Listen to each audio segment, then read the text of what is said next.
네, 안녕하십니까. 한국사 능력검정시험 고급 이론 강의를 진행하고 있습니다. 제가 지난 시간에 16세기 훈구에서 살림으로 넘어오는 과정까지 해서 살펴봤습니다. 이후에 이제 풍당 정치는 대외 관계에서 같이 정리하기로 하고요. 잠깐 묻어놓고요. 이 시간에는 제4장 조선 전개 대외 관계 있죠. 대외 관계 가장 큰 내용은 이제 외란과 호란 이 중심으로 해서 정리를 하시면 되실 것 같습니다. 먼저 대외 정책 기본 방향부터 살펴보기로 하겠습니다. 고려의 대외 정책 기본 방향은 뭐였나요? 친송 북진 그렇죠. 그 조선의 대외 정책의 기본 방향은 뭐냐 그러면은 조선은 4대 그리고 이제 교린 이렇습니다. 교린 4대 교린 그래요. 4대는 대를 섬긴다. 그러니까 여기는 어디에 대한 외교냐 그러면은 대중국에 대한 외교입니다. 명나라가 되겠죠. 교린이란 얘기는 린은 이웃 린자예요. 우리가 친인척할 때 린입니다. 이웃과 교 사귄다라고 하는 겁니다. 그러니까 여기서 이웃은 어딜까요? 대, 여진. 나중에 이제 국호 청의 후금으로 갔다가 국호를 청으로 바뀐 그 여진입니다. 그 다음에 일본이죠. 4대란 얘기는요. 정치적인 의미도 있습니다. 근데 정치적인 의미보다는 경제 문화적인 목적이 더 강해요. 또 받드는 척하면서 얻는 이득이 더 많다는 겁니다. 고려의 대송 외교도 마찬가지죠. 송은 고려의 정치 군사적인 목적이었는데 고려는 송에 대해서 경제 문화적인 목적이었잖아요. 실리 외교다 이렇게 보시면 되겠습니다. 실리 외교요. 그리고 이 4대 외교가 처음부터 4대 외교는 아니고요. 태조 이성계 때는 뭐 요동정벌이라든가 또는 이성계 아버지가 원래 이자춘인데 이 이님으로 중국 명나라의 그 책에 기록이 돼 있었어요. 이게 그걸 이제 바꿔달라. 이거 종계 변무 문제라고 그래요. 그걸 바꿔달라 해서 조선이 부단한 요구를 합니다만은 명은 안 고쳐졌었어요. 그러다 선조 때 와서 이자춘으로 고쳐집니다. 장기간의 어떤 시간이 걸린 거죠. 하여튼 이런 요동정벌 또는 여진 토벌 문제, 종계 변무 문제, 그죠? 또 이성계를 국왕으로 인정하지 않는 이러한 문제 등으로 인해서 관계가 안 좋았습니다. 근데 요동정벌이 이제 이방원이 등장하면서 끝나잖아요. 그걸 주동했던 그 정도전이 1차 왕자의 난으로 제거되면서 그래서 이방원이 등장한 이후 태종 이후에는 실질적인 우리가 얘기하는 일반적인 경제 문화적인 목적화에서 교역이 이루어지는 겁니다. 그러니까 처음부터 4대는 아니다라고 하는 거죠. 그래서 명은 조선에 대해서 3년 1공을 요구합니다. 3년에 한 번만 조공해라. 근데 조선은 1년 30 플러스 알파입니다. 수시로 가는 거죠. 갔다 오면 빈손은 안 온다는 거죠. 뭔가 하나씩 묻혀가지고 오지 않습니까? 그래서 건이 있으면 하여튼 건수마다 보내는 거예요. 매 건수마다. 황제 생일날, 1월 1일날, 설날, 주청산이, 진화산이 해서 여러 가지 명목을 보내는 겁니다. 갈 때 그럼 그냥 가겠습니까? 또 가지고 가죠. 올 때도 뭘 들고 오죠. 그 자체가 뭐가 되는 거예요? 무역입니다. 그러니까 대무역이 따로 있는 건 아니에요. 사신이 가고 오고 할 때 그 편에 물건들이 오고 가고 하는 겁니다. 그렇죠? 그러다 이제 16세기로 넘어갑니다. 이제 15세기까지고요. 16세기 살림이 짓고 나면서는 경제 문화적인 목적보다는 일방적인 정치적인 4대 의미로 바뀌어요. 왜 그렇죠? 16세기 위에 가면 누가 권력을 잡아요? 살림들입니다. 살림들의 역사의식은 중국 중심의 역사의식이라고 했어요. 그래서 살림이 짓고 나면은 경제 문화적인 것, 실리적인 외교보다는 정치적인 측면으로 바뀐다라고 하는 것이죠. 이게 명과의 관계입니다. 한편 여진과 일본과의 교리는 기본적으로 조선은 여진과 일본에 대해서 손을 내미는 입장이에요. 근데 얘네들이 가끔씩 조선을 또 어떻게 해요? 치는 겁니다. 그럼 조선은 어때요? 손을 잡았던 손을 놔버리죠. 같이 치는 겁니다. 강경책. 다시 걔네들이 수교를 요구를 해오지 않습니까? 그럼 다시 손을 또 잡아줘요. 그러니까 여진과 일본이라는 교린 정책은 강경책하고요. 회유책 있죠. 이 강경책과 회유책을 병행한다라고 보시면 돼요. 때로는 강하게, 때로는 또 손을 잡아주고, 또는 치고, 또 잡아주고 막 이런 화전양면 정책을 병행하고 있었습니다. 이게 여진과 일본입니다. 이거 외에 동남아시아하고도 교류합니다. 또 동남아시아라 한다면은 류큐, 일본의 유구죠, 유구. 일본 저 밑에 있는 섬 하나 있어요. 유구. 그 다음에 지금 일본입니다만 그 당시는 뭐 류큐라고 하는 나라가 따로 있는 거죠. 그 다음에 시암은 지금 어디냐면은 태국입니다. 타이죠. 그 다음에 자와. 옛날 자바 섬이 자와입니다. 자와. 인도네시아 자와를 얘기합니다. 굳이 동남아시아를 얘기하는 것은요, 15세기 대관계가 4대 교린이라고 그래서 꼭 동북아시아에 국한된 것은 아니다. 그러니까 동남아까지 대관계 폭이 넓었다라고 하는 걸 얘기하자는 것이지 이게 중요해서 말씀드리는 건 아닙니다. 15세기 대관계 폭을 여러분들이 이해를 하시라는 얘기입니다. 아셨죠? 그 중에서 류큐하고의 관계가 가장 활발하게 전개가 됐었습니다. 아시겠죠? 기본적으로 해서 이제 중국과 여진과 일본과의 관계에서 이해를 하시면 되겠네요. 자, 그러면 이제 교재 그 교린 정책에서요. 여진과의 관계, 다음 주에 넘어가 보실래요? 여진과의 관계부터 살펴보기로 하겠습니다. 교린 정책에서 온건 정책이 있죠. 최대한 배려를 해주죠. 귀순도 장려하고 오면은 밥도 주고 집도 주고 땅도 주고 관직도 주고 한다는 얘기입니다. 다 이렇게 이제 받아들인 입장이었는데 얘네들이 변방에서 노략질이 간혹 일어납니다. 그럴 땐 또 톱을 하는 거죠. 강경책이 되는 겁니다. 그렇죠? 자, 그래서 이제 계속 집적 하던 것이 세종대 때 들어오면은 최윤덕, 이천 등이 사군, 그 다음에 김종서 등이 육진을 설치합니다. 그러니까 톱을 하고 이제 사군 육진 설치하는 거죠. 지도 좀 보실래요? 지도에 보시면 사군이 여연 우회 자성무창과 사군 설치로 인해서 압록강, 육진 설치로 인해서 두만강까지 영토가 그어지게 됐습니다. 거기에 보시면은 압록강 중류 쪽에, 그러니까 그 만포라고 하는 부분이 있죠. 지명에서, 지도에서 말이죠. 그쪽에서 오른쪽에 갑산 있죠. 갑산, 그 라인이 여말 선초 라인입니다. 그러니까 얘가 초산 쪽인데 초산에서 갑산 요쪽이에요. 요쪽이 14세기 말 조선이 건국했었을 때 영토란 얘기예요. 그 입은 여진족이 있죠. 그 여진족이 자꾸 변방을 노략질하니까 여진족의 근거지였었던 어디를 토벌했다는 거죠? 여기하고 여기를 토벌해서 현재 이거 백두산 아닙니까? 압록강과 두만강의 영토를 긋게 됐다라고 하는 겁니다. 몇 세기 때인가요? 15세기 때였죠. 우리나라 영토 확장 과정을 정리하시는 얘기입니다. 통일신라 7세기 때부터 해가지고 계속 고려 북진 정책, 천리장성, 공민왕 개혁 정책 해가지고 고려 말까지, 그리고 조선시대 와서 비로소 이제 사군과 육진 설치로 인해서 이만큼 영토가 확장이 됐다, 그어지게 됐다, 이렇게 얘기를 하시면 되겠네요. 아시겠죠? 자, 그리고 나서 이제 이어진 토벌입니다. 사군 육진 개척하고 나서 이 지역에 대해서 다음 주에 하겠습니다. 남방의 민호를 북쪽으로 옮기는 정책을 추진합니다. 즉, 남쪽의 백성들을 이쪽으로 옮기는, 이걸 우리는 뭐냐면 백성을 옮긴다 그래서 뭐라고 그래요? 3인 정책이라고 그래요. 강제로 옮긴 백성들은 중앙정부에 불만이 많겠죠. 그래서 뭘 하는 거예요? 자꾸 반발하는 겁니다. 그래서 그걸 막기 위해서 3인 정책에 의한, 이 3인 정책에 의한 민심 수습책의 일환으로서 토관 제도를 활용을 합니다. 토착 관리다라고 하는 뜻이에요. 토관 제도라고 하는 것은. 아셨죠? 그러니까 조선시대 때 지방제도의 상피제도에는 어긋나는 부분이기도 합니다. 그죠? 근데 이건 상피제도하고는 관계가 없이 한시적으로 태종에서 중종 연간에 걸쳐서 한시적으로 실시가 된 거기 때문에 상피제도하고는 관련 짓지 마세요. 아셨죠? 그러니까 토관제도는 그냥 토관제도로만 이해하시면 됩니다. 그 토관제도가 지금 태종에서 누구 때까지라고 그랬어요? 중종 연간이라고 그랬죠.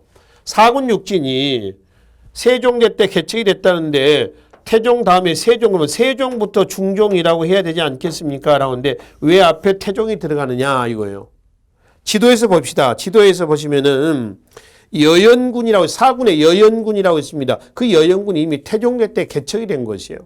그 나머지 세 개 있죠. 우회 자성구자. 여기가 세종대 때 개척이 된 겁니다. 그래서 토관제도는 태종에서 중종 연간에 걸쳐서 실시가 됐다라고 얘기를 하는 겁니다. 아시겠죠? 자, 그래서 이제 그 지역민으로 하여금 그 지역을 다스리게 하면서 외적의 침략도 막고 지역의 자치적인 방어 그 체제를 만드는 거죠. 그렇죠? 이렇게 민심도 회유하고 수습하고 하는 일종의 이원적인 어떤 효과를 초래할 수가 있었습니다. 그래서 3인 정책과 토관제는 그렇게 해서 묶어서 보시면 되겠습니다. 이게 여진과의 관계예요. 일본과의 관계 보겠습니다.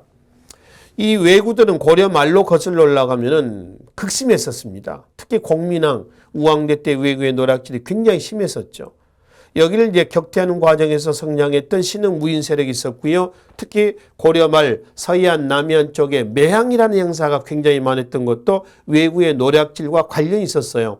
굉장히 힘든 시절에 백성들은 의지할 곳이라고 하면은 미륵신앙의 그 매향 행사, 미륵신앙에 푹 빠져 있는 그런 모습들이 있습니다. 그 매향이라고 하는 그 행사를 하는 백성의 그 무리를 향도라고 그랬고요. 또 그거를 기록했던 문건도 글도 있었죠. 금성문도 있었습니다. 그걸 매향비라고 얘기를 했었어요.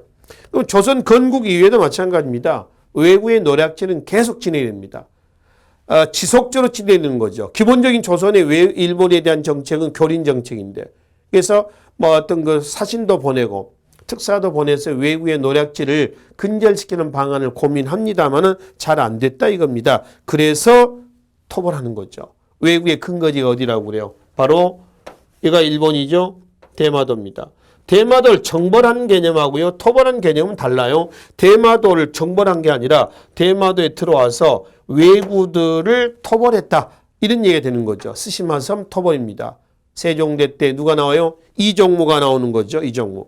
그래서 일본과의 교역을 단절하니까 일본 정부가 조선에 다시 교역을 요청해 오는 겁니다.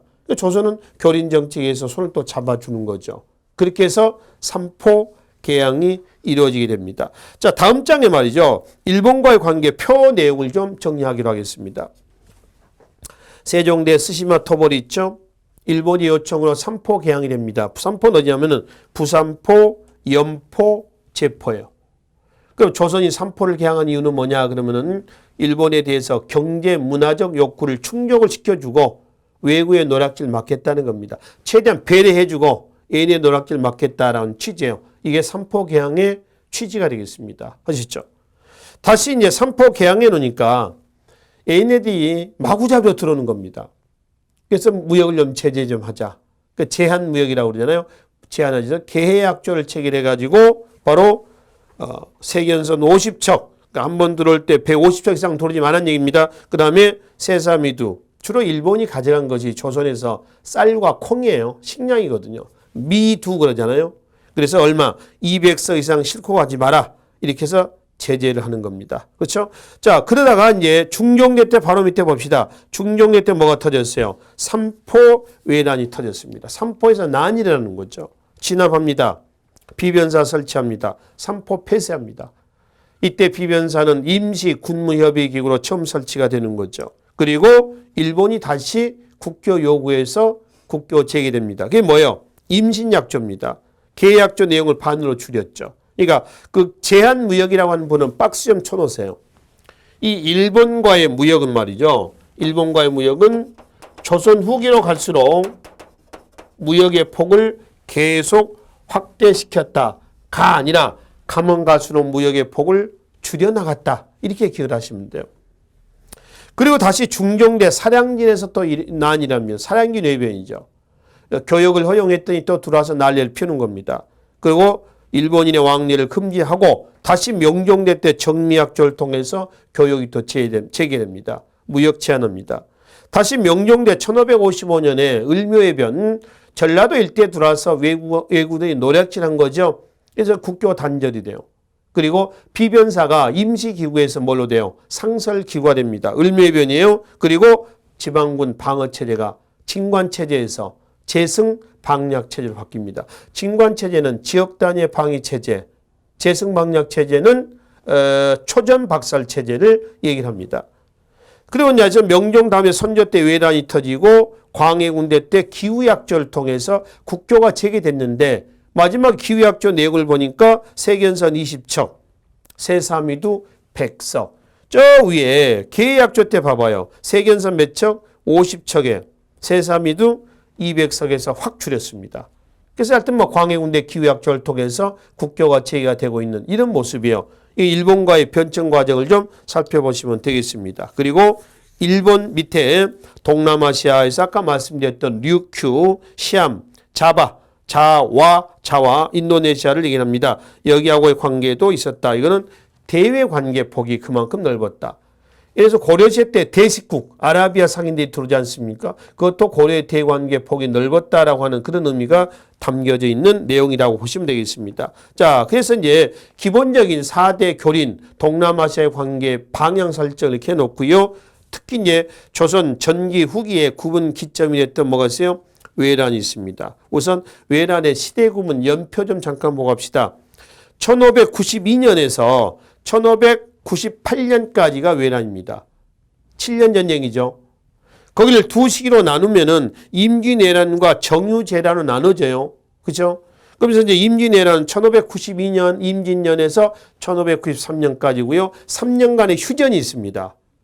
그 다음에 1597년에서 98년 정유년에 다시 정유재란이 일어나죠. 그러니까 임진왜란 때 사실과 정유재란 때 사실, 휴전 기간 때 사실을 구분해서 정리를 하시라는 거예요.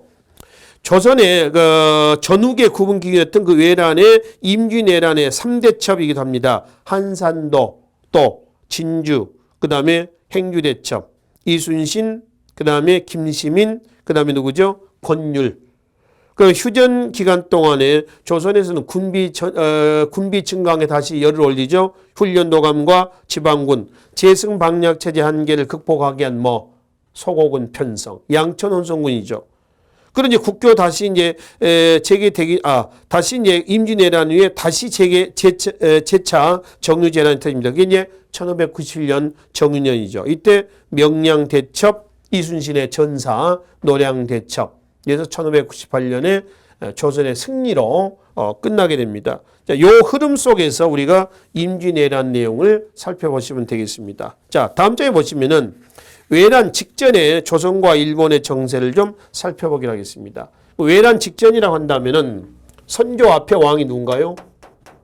명종, 그 다음에 선조죠. 명종 대 을묘예변을 통해서 국교가 단절됐고요. 그렇죠? 그 다음에 명종대 임꺽정 난 등으로 해서 그 윤씨들, 소윤씨죠. 윤언영을 중심으로 했던 어떤 그 횡포에 대한 반발, 임꺽정의 난도 일어나고 사회 혼란을 얘기하는 겁니다. 여기다가 명종대 때의 사회 경제적인 혼란 속에서 결국 조선 사회이 피폐화되고 있었다. 그런 상황에서 선조 때 들어와가지고 외란이 터졌다라고 하는 겁니다. 갑자기 선조 때 외란이 터진 건 아니고요. 명종대 때 여러 가지 정치, 경제, 사회, 대외적인 면까지 거슬러 올라가서 선조 때 연계를 좀 시켜 놓으시면 되겠습니다. 자, 그래서 이제 외란 직전의 조선은 결론은 제대로 대책을 강구하고 있지 못하고 있었던 거죠. 더구나 당시 선조 때 동인과 서인에서 일본이 조선의 어떤 그 침략이라기보다는 이 명나라를 치러 가겠다. 그래서 조선에 길련 비켜달라고 일본에서 요구를 해왔었습니다. 누구였죠? 도요토미 히데요시입니다. 일본의 정세를 잠깐 좀 보겠습니다. 일본은 막부 시대입니다. 일본의 무신정권 시대였거든요. 최초의 무신정권 그래서 가마쿠라 막부가 있었어요. 가마쿠라 막부, 고려 말에 여원연합군이 일본 정벌했을 때 가마쿠라 막부입니다. 두 번째 막부가 무로마치 막부예요. 이 무로마치 막부 이후에 약 1세기간에 걸친 전국시대가 있었습니다. 이거를 수습했던 사람이 도요토미 히데요시예요. 풍신수길입니다. 도요토미 히데요시. 풍신수길. 조선이 뭘 요구를 했다고 그랬어요? 정명가도입니다. 명을 정벌하려고 하는데 가도, 길 좀 비켜달라는 겁니다. 이건 대놓고 쳐들어오겠다는 거 아닌가요? 조선이 당연히 거절하죠. 그래서 조선 침공으로 나왔습니다. 이건 이제 중국의 춘추 전국시대 같은 거예요. 그 전국시대 혼란을 수습을 한 풍신수길이 이 무사들의 불평불만도 해소하고 본인의 대외 정복력도 충족시키기 위해서 조선의 침략, 조선의 정면가도를 요구해왔던 겁니다. 이때 조선에서는 선조 때 동인과 서인의 특사를 일본에 보내서 가서 좀 보고 와라. 어떤 상황인가. 보냈는데 똑같이 갔다 왔는 사람이 서로 상반된 보고를 하는 겁니다. 이때 동인은 대일 안심론입니다. 일본, 조선 침략할 힘이 없다. 근데 서인은 아니다. 준비하자. 대일 경계론을 주장하는 겁니다. 그러니까 결론은 외란 직전에 조선은 국제 정세 변동에 제대로 대처하지 못하고 있었고 명종 이후에 정치 경제 사회 혼란이 지속이 되고 있었다라고 하는 거죠. 여기다가 방어 체제도 무너진 거죠. 군역제도가 이때 군적 수포제였었고 중종대 때. 그 다음에 또 명종대 때에 징관체제가 뭘 바뀌었어요? 초전박살체제라고 하는 재승방략체제로 바뀌었습니다. 재승방략체제는 취지는 좋은데 운영에 많은 문제점이 나왔거든요. 근데 일본은 완벽한 준비를 하고 있었다는 얘기입니다. 그럼 이제 외란의 결과 풍신수길이 1598년에 병사를 합니다. 병사 직전에 퇴각 명령을 내리고 병사를 해요. 그래서 외란의 결과 일본은 정권이 바뀌어요. 풍신수길에서 누구로? 도쿠가와 이에야스 막부, 덕천 가강 막부 혹은 에도 막부라고도 일합니다. 에도는 지금의 도쿄입니다. 그러니까 이 덕천 가강이라는 사람이 도쿠가와 이에야스가 에도에다가 정권을 세운 겁니다. 에도 막부죠. 일본은 정권이 바뀌고 우리는 사회가 바뀌어요. 뭐에서? 근세에서 근대로 바뀝니다. 그 다음에 중국은요. 왕조가 바뀌죠. 명에서 어디로 갑니까? 청으로 넘어갑니다. 그러니까 외란은 동양 삼국에 엄청난 결과를 가져왔다라고 이제 보시면 되겠죠. 그래서 이제 외란 직전에 일본과 조선의 정세를 정리하시고요. 조선의 정면가도 거절은 1592년 4월 14일 왜군의 수륙 양면 작전의 침략을 받아서 조선에서는 제대로 힘을 못 쓰고 무너집니다. 자, 서울 함락이 몇 년인가, 며칠인가 좀 봅시다. 4월 14일 날 부산에 들어왔죠. 서울 함락이 5월 2일이에요. 한양. 그 다음에 평양 함락이 며칠이에요? 6월 13일입니까? 평양까지 들어오는 게 딱 몇 달 걸린 거예요? 2달 걸린 겁니다. 거의 뭐 싸움 없이 그냥 쳐들어오는 겁니다. 밀고 올라오는 거죠. 이때 조선인들이 많이 동참했다는 건 아시죠? 이유는 왜 조선인들이 동참했냐 여기에? 그만큼 지배층이었던 수탈에 많이 허덕인 거죠. 뭐 일제시대 때 같으면 친일파가 됐다 이런 건 아니지만은 지배층의 수탈에 못 이겨서 결국 적군의 편이 돼버리는 겁니다. 민중들의 어느 정도의 동조가 있었기 때문에 가능했던 거죠. 한 2달 만에 한반도 전역이 일본의 수치하로 들어가 버리는 거죠. 그러면 제대로 준비가 안 된 상태에서 전쟁이 터져서 그렇다 치자고요. 근데 급속도로 한 2달 만에 뭐 기차 타고 간 것도 아니고 걸어서 2달 만에 전국이 유린될 수 있었던 이유는 어디 있냐? 전세에 조선이 전쟁 직후에 패배 요인은 어디에 있었느냐? 재승 방략 체제의 허점. 취지는 좋은데 운영하는 데서 문제점이 나왔던 초전 박살 체제의 허점. 군적 수포제 의실시. 군적을 만들고 군적의 등재가 되면은 포 1년에 2필씩 낸다는 거였죠. 근데 양반들이 군적을 만들 때 관권과 결탁을 해가지고 이름을 빼버리면서 반상간의 신분 구분의 기준이 됐고 또 상민의 군역 가중이 됐고 또 이로써 군역과 군사제도가 무너졌다라고 하는 겁니다. 그렇죠? 자, 여기다가 국제 정세 변화에 적극 대처하지 못했다라고 하는 점, 국제 정세 변화에 적극적으로 대처하지 못했다는 점, 1년에 이런 것들이 외란 직후에 관군이 패배한 요인입니다. 그러다가 전세 역전의 계기가 된 사건이 있어요. 그 전세 역전의 계기가 된 사건은 의병의 승리하고요, 수군의 승리하고요, 명군의 원조입니다. 아시죠? 세 가지 뭐요? 의병, 이순신, 명군의 원병이요. 자, 그 중에 수군 승리, 이순신 활동을 좀 보기로 하겠습니다. 다음 페이지로 넘어가시면은 이순신의 전투 지점이 지금 몇 군데 나와 있거든요. 자, 특징적인 전투 지점은 기억을 좀 해두세요. 옥포 최초의 승리입니다. 사천 최초로 거북선을 이용해서 승리한 싸움이요. 삼천포 쪽이 되겠습니다. 그 다음에 왜군의 수륙 양면 작전을 그 결정적으로 제지했던 한산도 대첩이 있어요.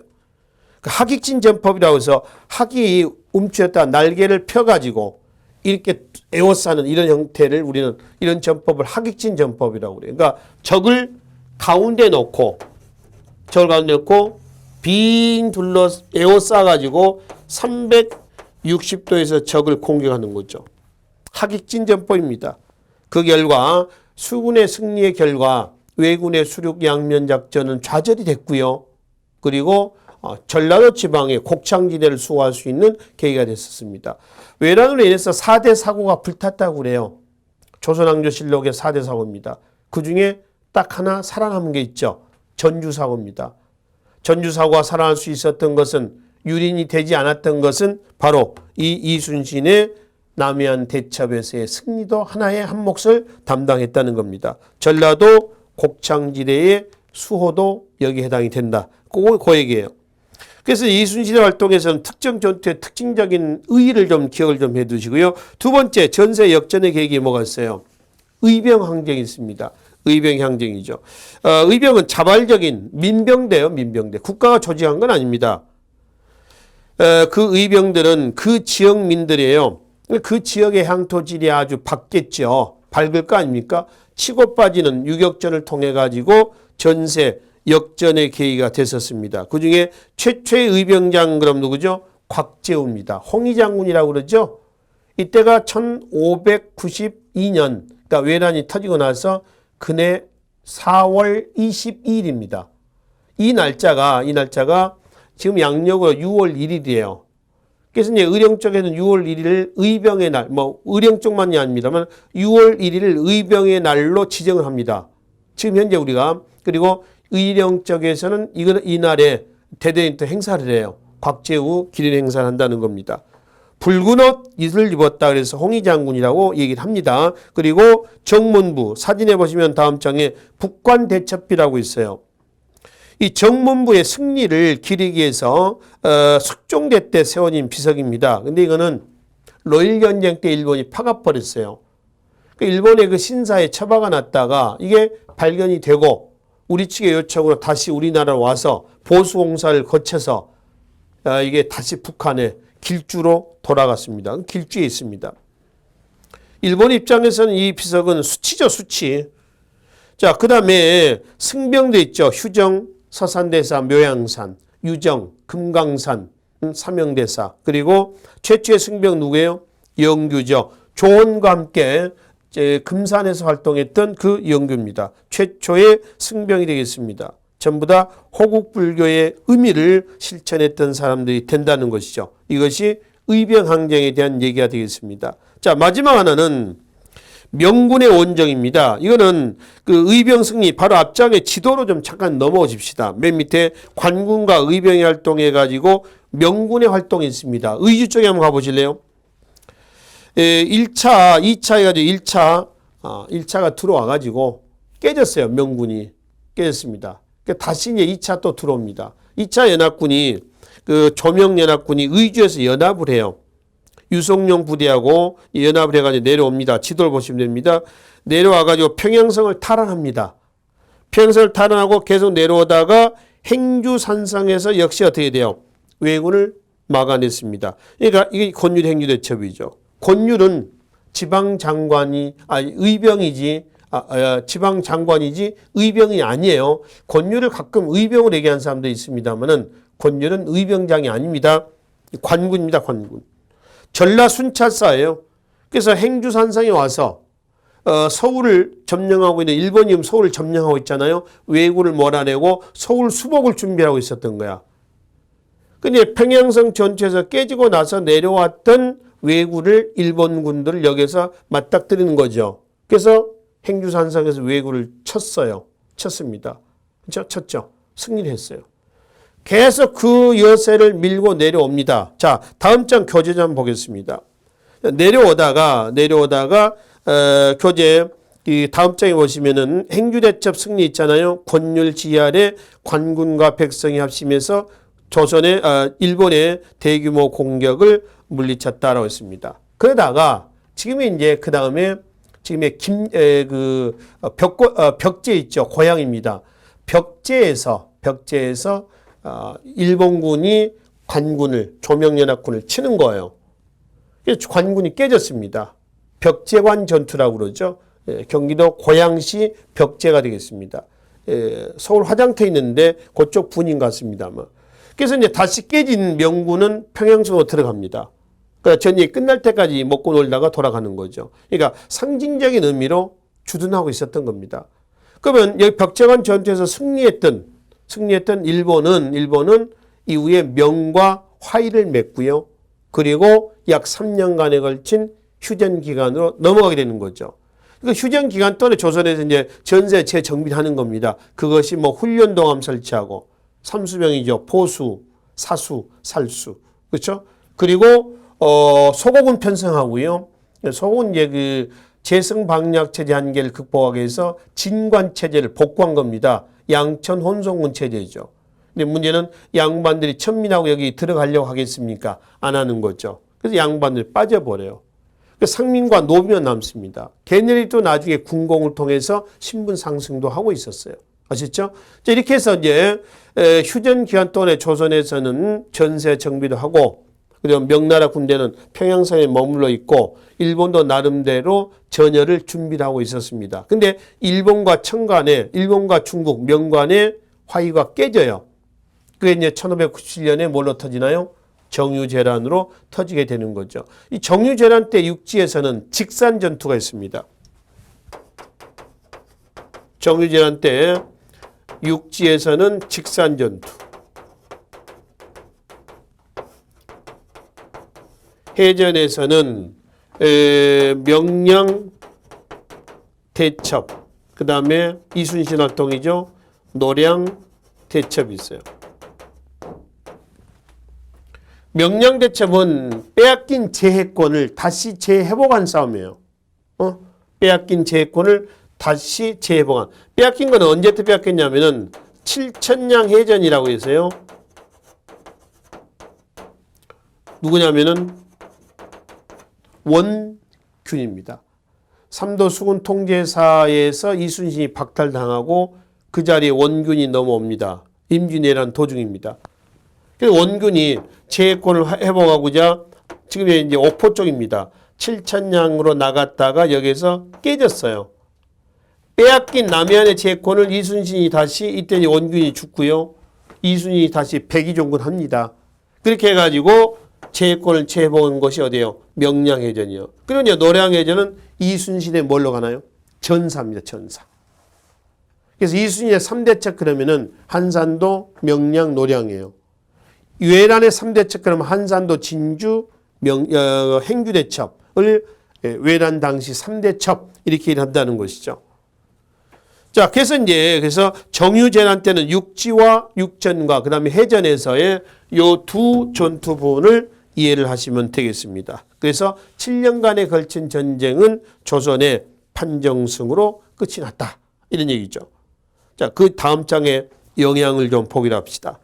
조선에 끼친 영향과 일본과 중국에 끼친 영향입니다. 아까 말씀드린 일본은 정권 교체 이후에 조선의 문물이 일본에 건너갔고요. 특히 성리학, 도자기 이런 것들인데요. 성리학은 이황의 주리 철학이고요. 도자기는 도공들이 많이 잡혀가죠. 그래서 일명 일본에서는 이 외란을 도자기 전쟁이다 이렇게 얘기를 합니다. 일본 도자기는 전 세계적으로 지금도 굉장히 유명합니다. 독일 도자기 외에 일본 도자기도 유명하잖아요. 거기에 밑거름의 역할을 조선의 도공들이 하고 있었다라고 하는 것이죠. 안으로 이제 조선에 끼친 영향 좀 보겠습니다. 전쟁으로 인한 인구의 감소, 신분제 동요, 또 밀란의 발생, 그리고 문화재 소실이 장난 아니었죠. 포로 발생, 그리고 비변사 기능의 강화, 그리고 군계에서 훈련도감과 그 다음에 지방군 뭐죠? 소고군의 편성, 양천, 혼송군, 여기까지가 외란이 조선에 끼친 영향이 되겠습니다. 훈련도감은 뭘로 구성된다고 그랬어요? 삼수병으로 구성된다라고 이제 말씀을 드렸습니다. 삼수병. 자, 그렇게 해서 외란에서는 세 가지만 기억합시다. 외란 직전에 조선의 정세, 그러니까 전세 역전의 계기가 된 거. 그 다음에 전세 역전의 계기가 된 거에는 뭐가 들어갑니까? 수군의 승리하고요. 그 다음에 의병의 승리, 그 다음에 명군의 원조, 이 세 가지 얘기를 하셔야 됩니다. 마지막 하나는 뭐냐 그러면은 외란이 끼친 영향입니다.